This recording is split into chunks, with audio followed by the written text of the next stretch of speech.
అన్నారు. ఏపీ రాజకీయాలపై జగన్మోహన్ రెడ్డి శివ రాజకీయాలు చేస్తున్నారని ఏపీ టీడీపీ రాష్ట్ర అధ్యక్షులు మరియు గాజువాక ఎమ్మెల్యే పల్లా శ్రీనివాసరావు మండిపడ్డారు. ఆయన ఈ మేరకు టీడీపీ కార్యాలయంలో మీడియాతో మాట్లాడుతూ రాష్ట్రానికి ఎవరు ద్రోహం చేసినా ఏ పార్టీ అయినా వాళ్ళని వదిలిపెట్టేది లేదని ఆయన అన్నారు. జగన్మోహన్ రెడ్డి ఇప్పటికైనా శివ రాజకీయాలు చేయకూడదని అన్నారు. ప్రసంగం ద్వారా మనం ఒకసారి బట్ట బయలైందని చెప్పి ఈ సందర్భంగా తెలియజేస్తున్నాం.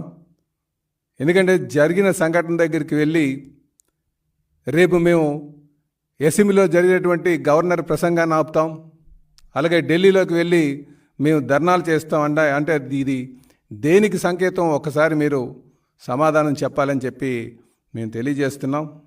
అలాగే కాకుండా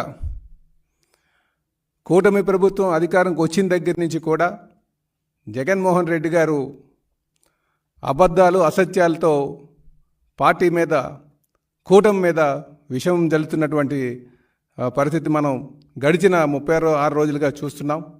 ఈరోజు మీరు గమనిస్తే తెలుగుదేశం పార్టీ మీద మొదటి నుంచి కూడా ఏదో విధంగా వీరు ఒక అసత్య ప్రచారాలని, ముఖ్యంగా ఏదైతే ఒక ఇద్దరు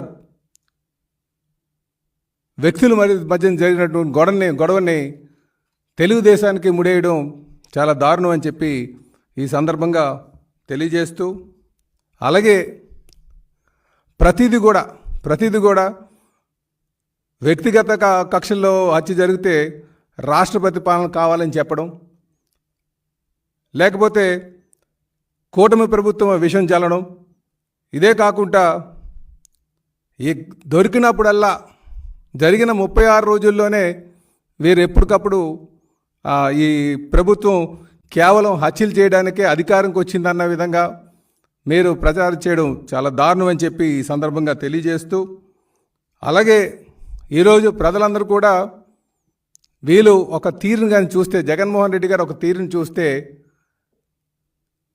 నిన్న మొన్న జరిగినటువంటి సంఘటన ఏదైతే ఆ గిరిజన మహిళకు సంబంధించి విజయసాయిరెడ్డి గారితో ఏదైతే ఆయన వంచన చేశారనే విషయాన్ని డైవర్ట్ చేసి మళ్ళీ ఈ విషయాన్ని బయటకు తీసుకొస్తున్నారేమో అనే విధంగా ఉందన్న సంగతి మేము తెలియజేస్తున్నాం. తెలుగుదేశం పార్టీ కీర్తిశేషులు నందమూరి తారక రామారావు గారు స్థాపించిన దగ్గర నుంచి కూడా నేటి వరకు కూడా ఏ రోజు కూడా హత్యా రాజకీయాల్లో లేదన్న సంగతి మీరు తెలుసుకోవాలని చెప్పి ఈ సందర్భంగా తెలియజేస్తున్నాం. అలాగే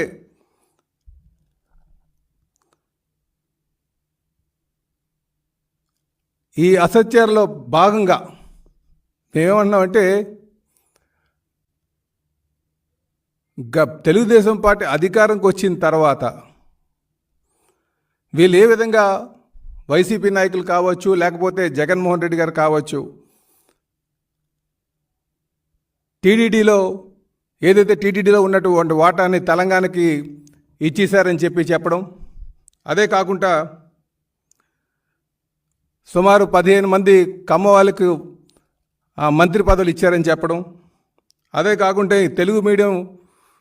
ఇంగ్లీష్ మీడియం తీసి తెలుగు మీడియం పెట్టారని చెప్పడం, అంటే ఏదో విధంగా తెలుగుదేశం పార్టీ మీద అసత్యాలు అబద్ధాలు చెప్పి ఒక ఫేక్ పర్సన్గా జగన్మోహన్ రెడ్డి గారు నడుస్తున్నటువంటి తీరు మీరు గమనించాలని చెప్పి ఈ సందర్భంగా తెలియజేస్తున్నాం. అలాగే జగన్మోహన్ రెడ్డి గారు నిజంగా చెప్పాలంటే గడిచిన 5 సంవత్సరాలు వారు ఏదైతే ఈ హత్యా రాజకీయాలు చేశారో, అంటే జగన్మోహన్ రెడ్డి గారు రాజకీయ రాక్షసత్వానికి మరి కేర్ ఆఫ్ అడ్రస్ ఎవరు ఉన్నారంటే అది జగన్మోహన్ రెడ్డి అని చెప్పి మేము తెలియజేస్తున్నాం.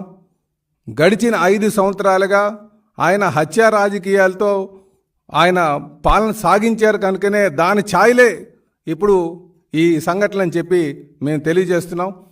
చెప్పాలి అంటే జిలానీ హత్యకి మరి ఆయన రషీద్ హత్యకి జిలానీ కారణం అన్నారు. వాళ్ళిద్దరికీ కూడా ప్రజలందరూ కూడా గమనించాలి. వీళ్ళిద్దరికీ కూడా సంవత్సరం నుంచే ఆ గొడవలు ఉన్నాయనే సంగతి మీరు తెలుసుకోవాలి. ఎందుకంటే ఆ గొడవ వాళ్ళిద్దరి మధ్యనటువంటి వ్యక్తిగత గొడవల్ని ఆ రోజు ఉన్నటువంటి ఎమ్మెల్యే గారు బోళ్ళ బ్రహ్మనాయుడు గారు ఆయన దగ్గర గత ఒక సంవత్సరం క్రితమే ఒక పంచాయతీ జరిగింది. ఆ పంచాయతీని వాళ్ళు సెటిల్ చేయకుండా రషీద్ వైపే వాళ్ళు ఉన్నారన్న సంగతి, ఆ కోపాన్ని పెంచుకునే వారు హత్యలు చేశారు తప్ప హత్య చేసుకున్నారన్న సంగతి అందరికీ తెలిసిందే. కాకపోతే ఇది రాజకీయ లబ్ధి కోసం, జగన్మోహన్ రెడ్డి గారు కేవలం రాజకీయ లబ్ధి కోసం ఇది తెలుగుదేశం పార్టీ మీద నెట్టుతున్నారన్న సంగతి మరి గమనించాలని చెప్పి ఈ సందర్భంగా తెలియజేస్తున్నాం. ఇప్పటికే జగన్మోహన్ రెడ్డి గారు ఆయన ఒక తీరును ప్రజలందరూ కూడా గమనించారు కనుకనే వాడిని ఇంటికి పంపించారు. మళ్ళీ ఆయన ఎన్ని చెప్పినా నమ్మేటువంటి పరిస్థితిలో ఇక్కడ ఆంధ్ర ప్రజానికాన్ని లేరని చెప్పి కూడా మేము తెలియజేస్తున్నాం. అలాగే ఆయన ముఖ్యంగా